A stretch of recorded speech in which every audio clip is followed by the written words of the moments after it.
Je parle de donner et recevoir du feedback, qui est l'une des dernières compétences comportementales. Donner du feedback, comment accepter les commentaires, accepter les critiques, accepter les opinions différentes. Il faut qu'on soit extrêmement ouvert pas à la critique, mais au feedback. Au feedback. Et nous aussi, nous devons pouvoir donner du feedback de façon positive. Parce qu'aujourd'hui, ce n'est qu'en échangeant les solutions, en échangeant les idées qu'on va pouvoir trouver des solutions pour nos environnements, pour nous-mêmes et pour les autres. Donc, c'est extrêmement important que nous apprenions à donner du feedback et à accepter le feedback de façon positive. Je vais finir avec la compétence comportementale qui me semble assez importante, la dernière. C'est il faut être positif. Nous avons besoin de positivité. Il faut éviter de s'encombrer de négativité. Il y a tellement de négativité dans l'environnement. Et ça m'amène, tu vois, je dis que je finis à chaque fois, ça m'amène à une autre compétence comportementale qui est la pensée critique. Arrêtons, on ne peut pas croire tout ce qu'on nous dit. Donc, utilisons notre cerveau, notre pensée critique. Quand on nous dit que les feuilles de Nîmes, ici, en Côte d'Ivoire, les Nîmes n'ont plus de feuilles. Les arbres de Nîmes n'ont plus de feuilles en Côte d'Ivoire. Utilisons notre jugeote, notre pensée critique pour savoir que s'il y avait vraiment un remède de grand-mère qui marchait, ça se saurait. Donc, utilisons notre pensée critique pour ne pas nous laisser dépasser. Je sais que nous tous, autant que nous sommes, nous recevons des WhatsApp de nos tantes, de nos oncles, de nos amis. Voilà, fais ceci, mets du mentholatum ici, et fais un bain de vapeur. J'ai tout reçu. Mais utilisons notre cerveau, notre pensée critique. Et j'ai même des amis qui sont des grands intellectuels qui m'envoyaient des choses et qui discutaient avec moi sur certains, par exemple sur les feuilles de Nîmes. Moi, je suis juste allée sur Google, j'ai vu la composition de la feuille, je me suis dit, utilisons notre pensée critique. Voilà, donc c'est pour moi, ce sont les soft skills principaux qui sont importants et qui peuvent être intéressants à pratiquer et à développer pendant cette période. Et je suis ouverte, j'aimerais beaucoup avoir d'autres suggestions de soft skills. Qu'est-ce que vous pensez qu'il faut comme soft skills pour pouvoir traverser cette période de façon beaucoup plus naviguer à travers cette période? Merci. Merci beaucoup, Nabou, pour la présentation. Alors, je retiens une première chose, c'est qu'au moment où elle a parlé de culture de la paix, donc d'éviter les conflits, elle a ouvert un conflit en me traitant d'esclave, en traitant son maître d'esclave. Voilà, je retiens juste ça, donc tu devrais appliquer ça sur toi, d'accord?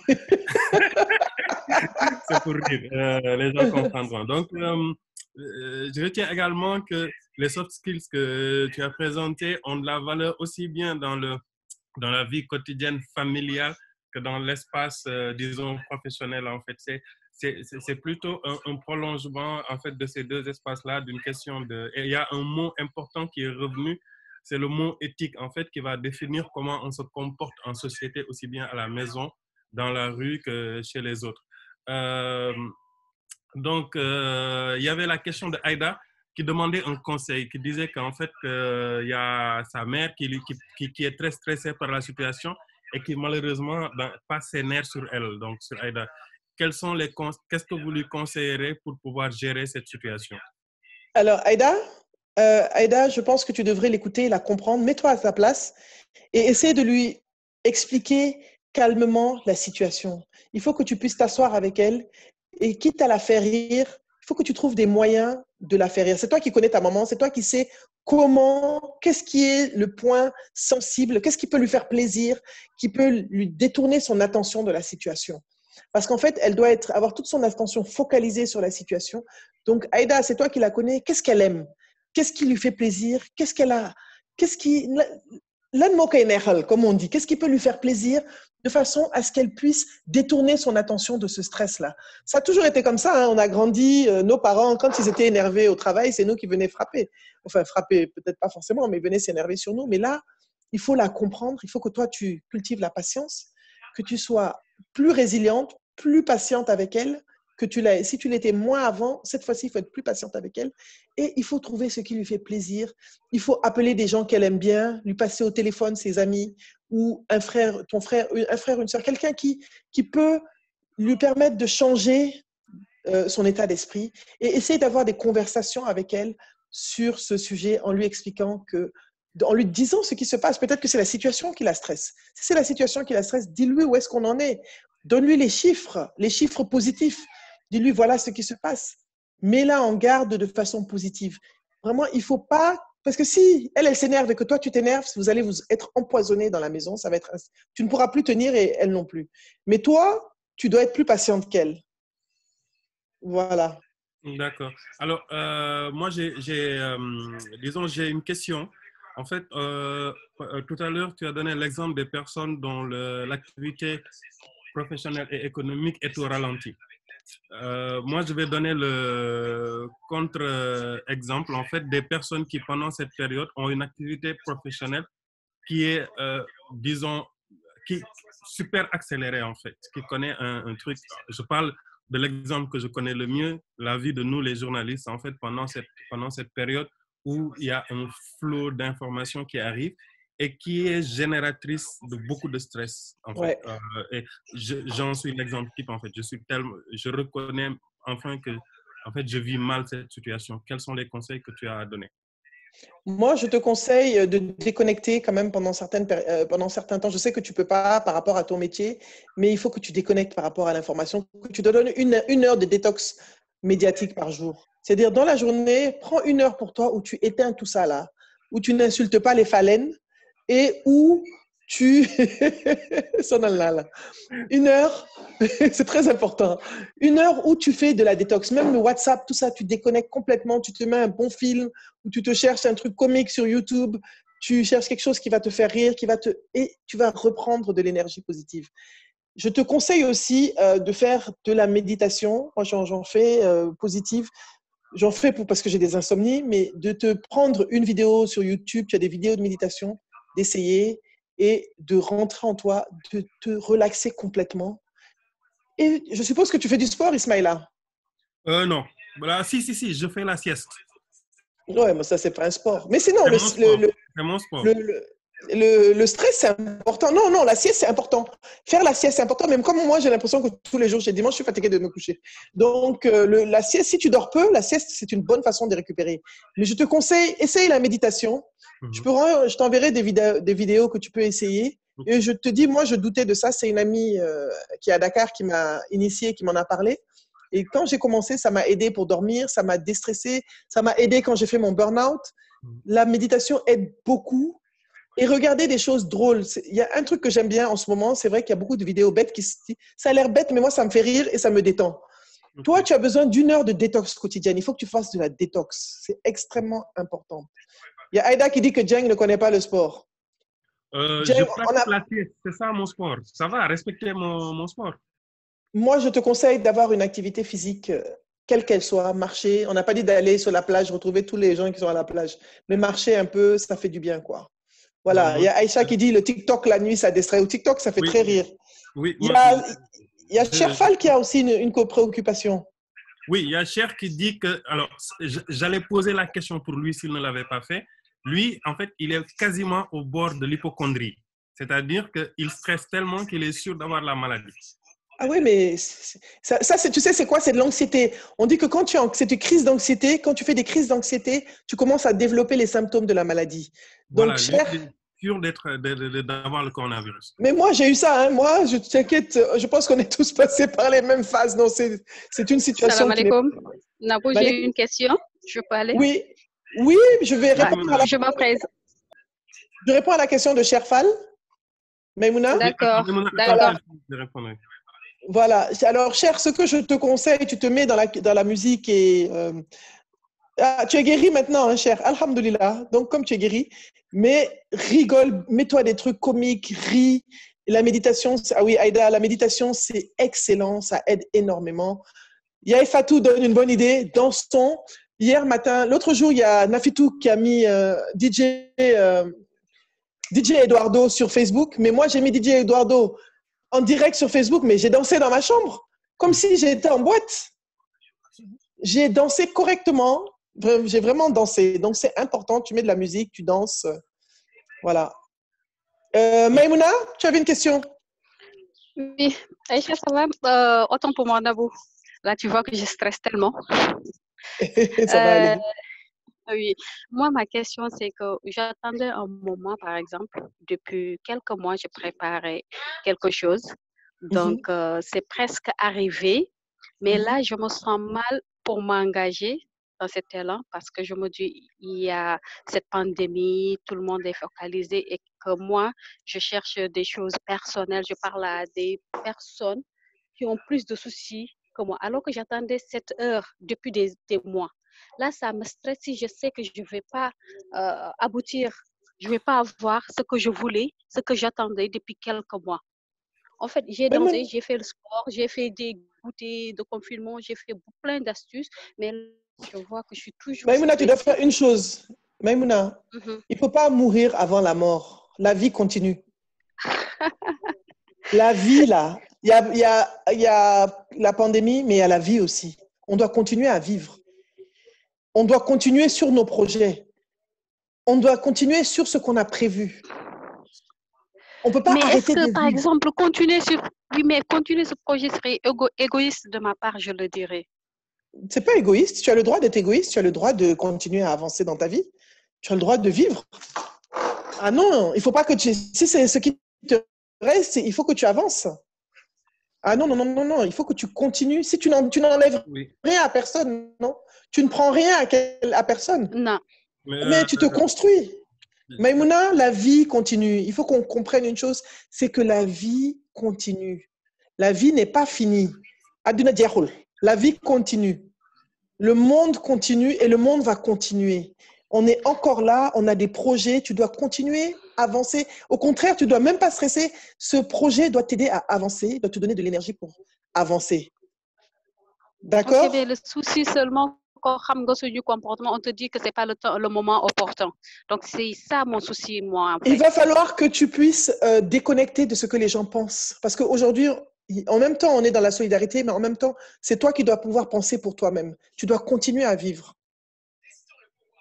Parce que ce n'est pas toi qui es stressé, c'est ce que les gens pensent de toi et pensent de ce que tu vas faire qui te stresse dans la réalité. Alors, si je peux intervenir rapidement sur ce point, en fait, juste donner pour exemple que même il faut savoir que la plupart des opportunités économiques qui régissent le monde sont venues de périodes de crise comme ça, où les gens en ont profité pour, comment dire, lancer un business économique. Ouais. Je peux citer un exemple qui sont nés pendant des périodes de crise où ils se sont dit profitons-en parce que ça va permettre de faire de l'argent. Je ne sais pas si ton projet sera pour faire de l'argent ou autre chose, mais il faut bien te dire que, comme dit Nabou, la vie continue et les périodes de crise, c'est des périodes aussi qui créent des opportunités. Tu ne peux rien. C'est pour ça qu'on parle de l'économie de la guerre pendant qu'il y a une guerre, parce que les gens, il y a ceux qui s'enrichissent pendant cette période-là. Donc, il ne faut pas, à mon avis, avoir honte de réaliser quelque chose alors qu'il y a une crise, en fait. Ce qui serait mal, c'est que ce soit un truc pour profiter des gens pendant la crise, non, mais si tu as une opportunité, pour moi, ça peut s'exploiter. On a une autre question dans le chat, c'est Dior Birima qui dit une question sur comment gérer un cycle de sommeil perturbé. Anyway, moi-même, Dior Birima, toi et moi, on est perturbés ensemble la nuit. Toi-même, tu sais. Ce que je fais, c'est que je suis insomniaque de nature, mais ce que je fais, c'est que je fais de la méditation. Il y a des méditations, des respirations que je fais. Quand je les fais, je dors automatiquement. Je vais t'envoyer ça et je vais te dire, ça va te faire un bien fou. Et il faut savoir éteindre son téléphone. Parce que moi, j'ai vu, quand je n'arrive pas à dormir, tout d'un coup, je prends mon téléphone, je l'allume, prends un livre, fais autre chose, mais laisse le téléphone. Les écrans, je me mets à lire des livres et ça m'aide pour dormir. Je laisse les écrans ou je regarde un film. Moi, les films me font dormir. Je regarde un film sur Netflix, ça me fait dormir automatiquement, ça m'endort. Et essaye la méditation, ça va te déconnecter totalement de l'instant où tu es pour te remettre à l'intérieur de toi et détendre tous tes nerfs et te faire dormir. Mais j'avoue que moi, mes cycles de sommeil sont inversés depuis fort longtemps, mais bon. Chacun aussi a ses cycles de sommeil. Hein. L'essentiel, c'est de récupérer. Donc, voilà. Alors, je pense qu'on souffre tous du même problème. Il y a Aïda qui dit qu'il faut faire du sport intense avant de se coucher. En fait, ça, c'est le principe de fatiguer son corps pour pouvoir dormir, en fait. Parfois, moi-même, je l'utilise. Alors, ce n'était pas la question de Dior Birima, c'était la question de Mahadi. Mahdi Birima. Okay, ah, Mahadi, pardon. Voilà. Il y a Aïcha et Abou qui veulent intervenir. Et puis, il y a une question de Dian Diallo qui arrive après. Aïcha d'abord, après, on prend Abou Bakri. Bonsoir tout le monde. Donc, Nabou, merci pour, en tout cas, ce motivational speak. En fait, pour moi, c'était plus ça. Bon, je suis passée par tous les cycles. À un moment donné, je pensais que je vais devenir folle, mais je commence à mieux gérer cette nouvelle situation. Et ce que je fais, c'est si j'ai envie de danser, je danse. Si j'ai envie de crier, je crie. Je pense que mes voisins pensent que je dois devenir folle parce que d'habitude, il n'y a pas de, en fait, il n'y a rien, quoi. Il n'y a pas de bruit chez moi. Donc, une chose, en fait, que moi, j'ai découvert il y a quelques années, c'est que il faut accepter, le fait de penser à soi ne veut pas dire qu'on est égoïste. On peut penser à soi tout en pensant aux autres. Donc, moi, ça m'a pris du temps de penser à moi, de commencer à faire des choses pour moi, de commencer à me faire plaisir, moi. Et j'ai vu que ça n'a enlevé en rien à ce que je fais pour les autres ou bien avec les autres et tout. Ce que j'ai remarqué, bon, dans ma famille, on a peur de pouvoir ou même de vouloir penser à soi parce qu'on a peur du regard des autres, parce on a été élevé en communauté, il y a des choses qui ne se permettent pas. Alors qu'à un moment donné, pour sa santé mentale, il faut savoir s'affirmer en tant qu'individu, mais tout en restant dans une communauté. Donc moi, c'est ce que je voulais donner, en fait, expliquer un peu, partager. Merci beaucoup, Aïcha. Je suis tout à fait d'accord avec toi. Et c'est vrai que la culture joue beaucoup chez nous. On doit toujours voir les autres, penser aux autres. Et encore plus les femmes. Les femmes pensent toujours aux autres avant elles-mêmes. Excusez-moi les hommes, mais c'est une réalité. Oui, bon, on ne va pas aller sur ce terrain-là. Abou Bakri. Tu peux te Bonsoir tout le monde. Merci beaucoup Nabou pour ce superbe cours. Bon, moi, j'ai vu une situation assez particulière. Ma femme et mes enfants sont en France. Donc, ils sont au cœur du confinement et moi, je suis à Dakar. Donc, il s'est avéré que je n'ai pas pu les rejoindre à temps. Et en même temps, je suis à Dakar parce que mon père est un peu souffrant. Donc, je suis entre deux feux, quoi. Je suis entre la famille qui a besoin de moi, qui est à Paris, et mon papa qui a besoin de moi également, qui est à Dakar. Donc, c'est un peu difficile à gérer. Donc, je passe mon temps, en fait, je me suis mis à participer à un mouvement qui vise à sensibiliser sur le COVID-19, qui s'appelle Fagorungir Muchu, avec Cher, d'ailleurs, hier, qui nous a fait un live. Et donc, ce truc-là me permet d'oublier un petit peu les deux feux. Et j'ai aussi trouvé le moyen de me donner un rendez-vous fixe avec mon fils pour faire du sport en live tous les 17h30. Donc, ça me permet de me défouler et d'être plus ou moins utile, sachant qu'ils sont à distance et que je peux faire grand-chose. Donc, c'est très, très compliqué comme situation. Je pense que beaucoup le vivent également. C'est une situation difficile qui réjouit mes parents parce je suis avec eux tout le temps, mais qui ne réjouit pas trop l'autre côté. Donc, c'est un peu compliqué. J'essaie de me défouler avec le travail également parce que je suis chez Enda et qu'il y a beaucoup de conf calls, il y a beaucoup de réunions. Donc, c'est très compliqué comme situation. Donc, je ne sais pas si je vais m'en sortir. En plus de cela, je ne peux même plus aller voir mon champ. Donc, c'est compliqué, mais on essaie de gérer tout ça. Moi, je suis un adepte de méditation comme toi, Nabou. J'écoute beaucoup le Coran. J'aime bien être au calme le soir. Et je suis en couche tard, en lève tôt. Donc, je dors 5 heures de temps. Donc, c'est assez paradoxal, mais pour moi, la situation est difficile. Mais avec tout ça, j'arrive un peu à gérer, quoi. C'est ça que je voulais un peu partager.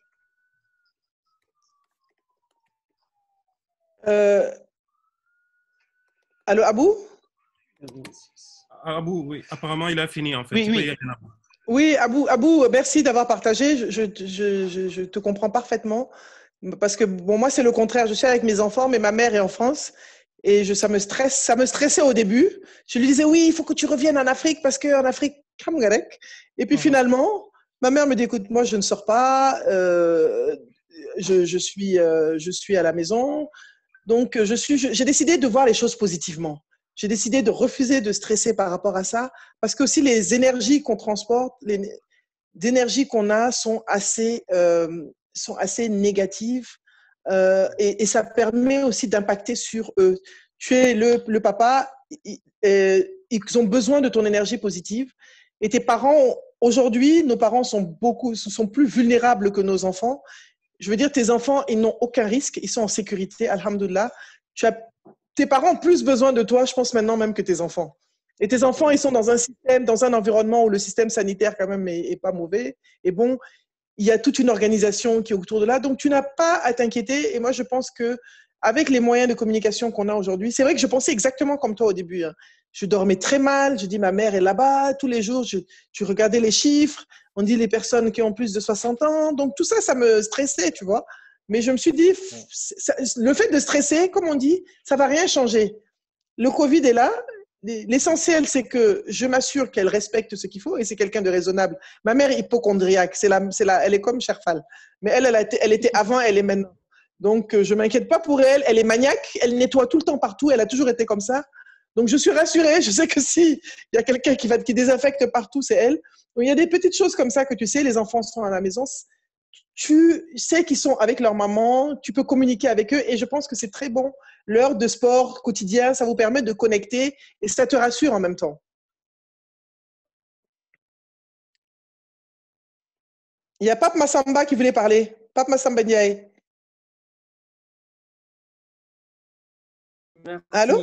merci. Mais oui, je suis là. Merci beaucoup, Nabou. Vraiment, je suis très content parce que je suis passionné de leadership. D'ailleurs, je suis spécialiste en leadership, en soft skills surtout.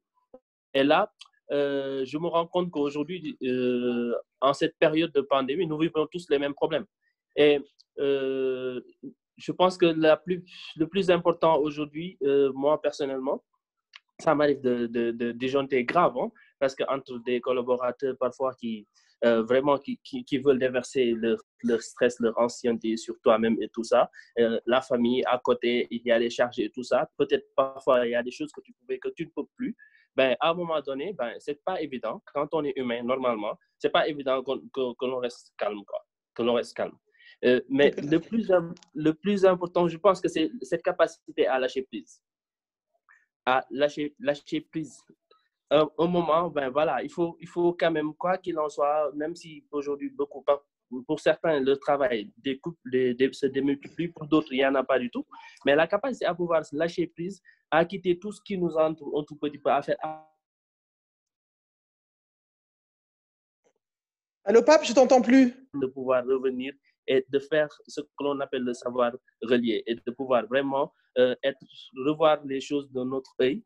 Et surtout, je disais tout à l'heure, si aujourd'hui on arrive à gérer mal l'anxiété et tout ça, faire des choses qu'on n'avait pas l'habitude de faire est très important. Par exemple, tout à l'heure, j'ai vu, il y a Aïcha qui essaie le fait de cuisiner. Par exemple, nous, les hommes africains, par exemple, on n'a pas l'habitude de cuisiner. Mais essayons une fois d'essayer d'aller dans ce sens. Avec son épouse ou avec ses enfants, essayer de faire des crêpes ou faire quelque chose du genre. On va rapidement cette énergie négative qui peut nous empêcher d'être positive, comme tu l'as suggéré, on peut orienter ça et faire ça, en fait, transformer ça en bonheur qui va revenir vers nous et qui va créer davantage beaucoup de connexions. Parce que si on se met dans un environnement où on est très à l'aise, on est très connecté, on sent les autres, il y a de l'interaction, je pense qu'on va passer cette crise très facilement et la créativité est de nature à revenir. C'est justement ces deux choses que je voulais dire, c'est-à-dire le fait de pouvoir lâcher prise et le fait de pouvoir faire des choses qui n'ont rien à voir avec nos quotidiens, parce que sinon on va déprimer très rapidement. Merci beaucoup, Pa, pour ta contribution. Hein. J'espère que tu me contacteras. C'est très intéressant ce que tu dis et qu'on pourra faire des choses ensemble à l'avenir. Inch'Allah. Ouais. Et là, même, j'en profite, je sais pas, de la publicité, puisque aujourd'hui, ce soir, même à 21h, avec Souleymane Seck sur mon Instagram, tous les mercredis, on fait des lives et on va même aborder la question de soft skills, les compétences nécessaires pour gérer cette crise. Et on va aller plus loin. Aujourd'hui, j'ai eu beaucoup de feedback et d'idées lors de cette émission-là. Et je pense que en 1 heure de temps, on ne peut pas tout gérer, tout ça, tu vois. Et il faudra qu'on en parle des heures et ça va nous aider. Et d'accord, il n'y a pas de souci, on va essayer de se capter pour pouvoir poursuivre. Merci voilà. infiniment. Pape Massamba, Cheikh a demandé que tu nous donnes ton Insta. On a besoin, comme ça on peut aussi. Voilà, merci beaucoup. Jacques, tu as dit que ta famille est à l'intérieur. Toi, tu es à Abidjan. Ils sont où à l'intérieur? Jacques? Ah, Jacques n'est plus là. N'est plus là. Alors, la question de John, c'était de savoir si l'anticipation fait partie des soft skills. Est-ce que savoir anticiper les choses fait partie des soft skills? Ça peut être un soft skill. Tu sais, les soft skills, il n'y a pas vraiment c'est peut-être ton comportement par rapport à l'anticipation. Les soft skills, oui, ok. Ce serait plutôt une conduite de changement. Donc, savoir quel changement il faut y avoir.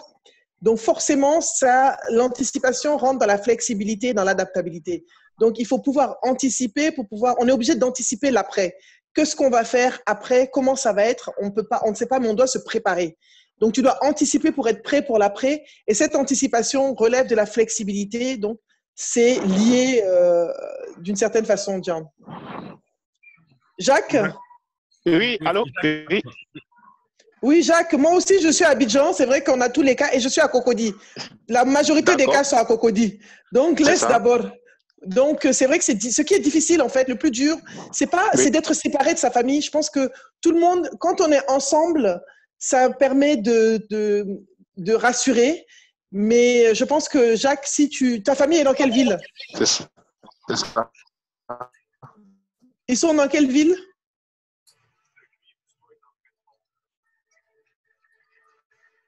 Allô, Jacques? À Cocody. Ils sont à Korogo? À Cocody, je pense qu'il a dit. Non, Cocody, c'est chez nous. On est à Abidjan. Ah, ils sont à Cocody. Ah, toi, tu es à l'intérieur, ta famille est à Abidjan. C'est le contraire. Voilà, Yako. Ouais, Jacques, on ne t'entend pas très bien. Tu n'as pas une bonne connexion. Peut-être que tu peux écrire. Jacques, tu peux écrire, ce sera mieux. On ne t'entend pas bien. Jacques, on ne t'entend pas.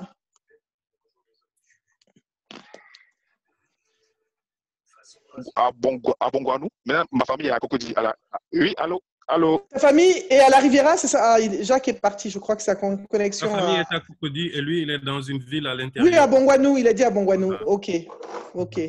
Bon, il est parti, mais l'essentiel, c'est surtout, je le dis peut-être, c'est un peu dans le même cas qu'Abou tout à l'heure, c'est communiquer beaucoup avec la famille, utiliser les outils qu'on a, comme le WhatsApp, le call, vidéo call, pouvoir connecter avec eux, les rassurer et se donner des nouvelles et se soutenir mutuellement.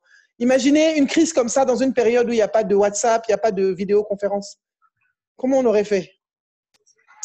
Comme en 2003. Bon, voilà, je pense que là, il nous reste une dizaine de minutes avant que l'appel ne coupe, le temps qui nous est imparti. Nabou, une chose que j'ai oublié de te dire, est-ce que tu as parlé d'une étude au tout début de ton intervention? Est-ce que tu peux laisser le lien ou le titre de l'étude pour ceux que ça intéresse de pouvoir le retrouver? Oui, j'ai parlé de ce que le World Economic Forum avait dit sur les soft skills qu'il faut avoir au XXIe siècle. C'est un graphique, je peux te le passer ou ok, je vais chercher le lien. Je l'ai dans une présentation. Même si tu le laisses, après on peut le mettre sur YouTube avec la vidéo de l'enregistrement. Ça marche, les soft skills, les skills du XXIe, les skills qu'il faut avoir de professionnel en fait. Voilà, ça peut aider beaucoup de c'est important, tout à fait. Les top 10 skills, c'est ok. C'est une photo, je vais essayer. Je ne sais pas si on peut envoyer les photos maintenant. Je suis Gaoud. Oui, dans le chat, là, il y a un fichier, tu peux déposer un fichier là-bas. Ça, c'est trop compliqué pour moi. Il n'y a pas que des Sénégalais ici pour te mettre à parler. Voilà. Mais je parle français, dis donc. C'est à toi que je parle là. Je sais. Tu nous as sorti Sinon, il y a un Ivoirien, je peux parler en bon. Nouchi aussi. Hein. Tu vas rester seul dans ton... Moi, je parle Nouchi, hein? Ouais, tu Pardon. parles pas Mouchi. Tu parles pas Nouchi. Toi, tu ne me connais pas?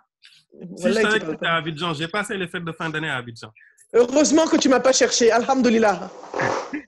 Ok, donc je disais, alors, moi personnellement, j'ai beaucoup appris aujourd'hui. Je suis un déprimé de nature, connu de tous. Donc, j'ai énormément appris. J'espère que ça a été également le cas pour tous ceux qui nous ont suivis.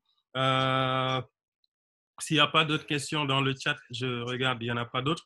Nous allons juste laisser donc le temps de conclure et puis après, nous allons pouvoir nous donner rendez-vous pour le prochain Atalakou. Parce qu'on n'aura pas trop le temps de prendre les nouvelles du village aujourd'hui. Ben, on peut prendre les nouvelles du village. Hein? C'est chic, les nouvelles du village. Alors, les nouvelles du village. Il y a qui aujourd'hui qui veut donner des nouvelles? Moi, je n'ai pas... J'ai vu les gens d'Abidjan, mais... J'ai vu Siriki tout à l'heure. Il a fui. Il est sorti. Siriki est sorti. Mohamed Diaby était là. Il est sorti aussi. Le professeur Dramé. Professeur, est-ce que toi, tu nous dois pas un Atalakou à tout hasard? Papa Ismaël, excuse-moi. D'habitude, on a les nouvelles de la Mauritanie, de la Guinée. Aujourd'hui, j'ai vu le Burkina Faso. Donc, il y a Jean Diallo qui est là. Il y a le Niger aussi. Jean, comment tu vas? C'est très bien qu'on ait des nouvelles du Burkina et du Niger. Le Niger, c'est qui est là pour le Niger? Voilà. Pour le Niger, j'ai vu un nom tout à l'heure. Déjà, Jean, tu peux nous dire quelles sont les nouvelles du village à Ouaga, au Burkina Faso et aux alentours? Je suis contente d'avoir mon frère Jean là.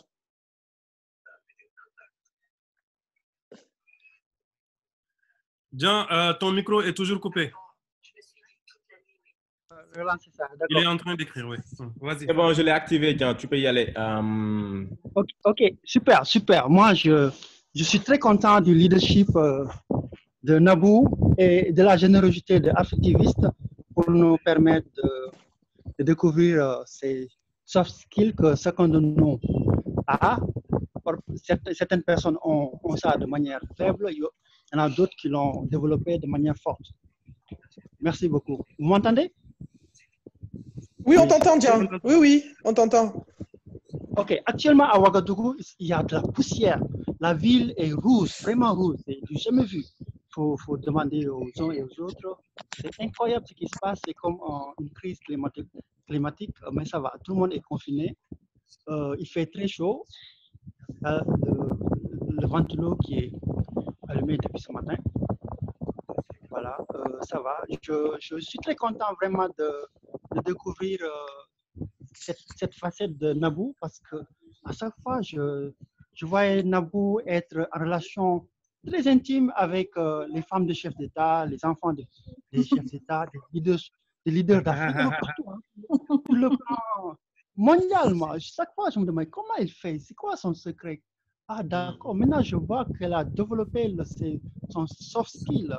Et tout de suite, là, ce dont j'ai envie de faire juste après cette session, c'est d'appeler les relations, d'appeler les amis, les collègues, la famille, parce que, voilà, elle m'a inspiré, voilà, cette générosité d'être en contact, de ne pas attendre à ce que les autres nous contactent, mais nous-mêmes de prendre l'initiative de rentrer en relation avec les autres. Merci beaucoup vraiment pour cette générosité. Et n'oublie pas de partager la documentation ici même. Je félicite vraiment Affectiviste pour cette initiative. Tout à l'heure, Nabou Fall a parlé de l'engagement et Affectiviste, depuis l'apparition de Covid, est très engagé pour tenter de développer, pour aider les uns et les autres à se sortir d'affaires. Je suis étonné de savoir que Cheikh est dans l'anxiété, lui qui manifeste tellement de leadership. Non, il dépasse ça, il ne doit pas vivre ces choses-là. Vous avez beaucoup parlé de méditation, mais il faut savoir que les 5 prières quotidiennes, waouh, ça c'est très fort. Si on l'applique, si on le fait de manière parfaite, quoi, comme il faut, si on découvre le sens même de la prière du matin, tôt le matin, et aux heures convenues, ça aide vraiment à se maîtriser, à être à l'aise, à être positif et à dépasser l'ordinaire et à être dans un environnement extraordinaire et de partager avec les autres. Merci beaucoup. Merci à vous. Merci. Il y a quelqu'un, chef a dit qu'il y a quelqu'un du Niger. Il reste 2 minutes. Je suis très content aujourd'hui de voir nos amis de Babi, d'Abidjan, Jacques Bawa, qu'on a eu dans une session AMC à Abidjan, connecté, de voir la Mauritanie toujours connectée avec Maïmouna, et puis aujourd'hui d'avoir Jean, il était avec nous la dernière fois, il est aussi aujourd'hui avec nous. Et puis de voir aussi le Niger nous rejoindre. Et petit à petit, si on arrive à faire toute l'Afrique dans une de nos sessions avec l'ensemble des pays, ça va être tellement beau qu'on aura un moment de partage, un moment de vie, un moment de communion, un moment d'échange et un moment qui nous permettra plus de gagner plus d'espérance de vie parce que c'est des moments qui enrichissent et qui arrosent le cœur d'amour et d'affection. Et donc, merci vraiment pour tout ça. Merci à tous d'être là et d'être nombreux tous les soirs. Donc, je te repasse la parole, Papa Ismaïla, 2 minutes conclusion, toi et Nabou, et puis vous. Il faut me couper, s'il vous plaît. Alors, Nabou, je te laisse conclure. Oui, alors. Pour ne pas dire tes derniers mots, mais. D'accord, je voulais d'abord vous. De continuer à. Ouais, je voulais d'abord vous remercier pour l'invitation et surtout pour le partage des uns et des autres. C'était interactif, donc c'était enrichissant et j'ai fait de belles rencontres aussi. Et surtout, je voudrais dire, il ne faut pas qu'on se dise que les soft skills, c'est quelque chose qu'on a ou qu'on n'a pas. C'est quelque chose qui s'acquiert et qu'on peut développer. On peut développer soi-même. Comme Pape l'a dit tout à l'heure, Pape Massamba, en 1 heure, on ne peut pas aller plus loin. Mais c'est quelque chose dont il faut être, savoir que ça existe, conscient, et quelque chose, il faut aller beaucoup plus loin, creuser et éventuellement vraiment développer ce qu'on peut développer pour s'améliorer, pour pouvoir mieux vivre cette situation. Je pense que c'était très thérapeutique, pas seulement pour vous, mais pour moi aussi, parce que comme dit Cher, tous ce sont des moments de partage, des moments de générosité. Et je pense que ce n'est que comme ça qu'on va réussir. Avec ce type de sessions, ce sont des sessions très importantes. C'est vrai qu'il y a des webinaires, mais c'est très important parce que ça nous permet de communiquer, de partager ensemble. Et j'espère, je serai là, Inch'Allah, sauf si ce n'est pas Ismaël là, j'ai évité d'être là. Sinon, pour les autres, je serai là. Et merci encore. Et n'oubliez pas de développer votre empathie, votre résilience, votre communication, votre flexibilité et votre solidarité. Pour moi, ce sont les plus importants en ce moment. Merci beaucoup.